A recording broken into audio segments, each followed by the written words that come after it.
করে রোজা রেখেছে, আমি আল্লাহ পাক রব্বুল আলামিনের ভয়ে, আমার জাহান্নামের ভয়ে প্রচন্ড গরমের মধ্যে পানি পিপাসা লেগেছে কিন্তু পানি পান করে নাই, একমাত্র আমার ভয়ে রোজা পালন করেছে।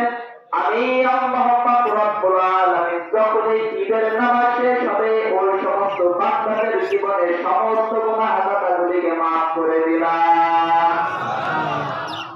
আর হাদিসে আল্লাহ রাসূল সাল্লাল্লাহু আলাইহি ওয়াসাল্লাম বলেছেন, রোজা আল্লাহ পাক রব্বুল আলামিনের জন্য, অন্য কারোর জন্য না।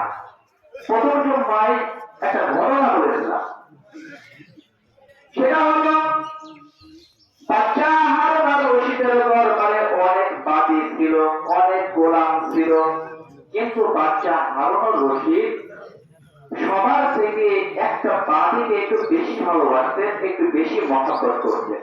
এরকম হয় না যে সন্তান যদি তার বাচ্চা থাকে একটার প্রতি বাপের একটু ভালোবাসা বেশি থাকে, যত পেটের গোপন কথা আছে ওই এক ছেলের সাথে না বললি পেটের ভাত হয় না হতো, এরকম আছে না নাই?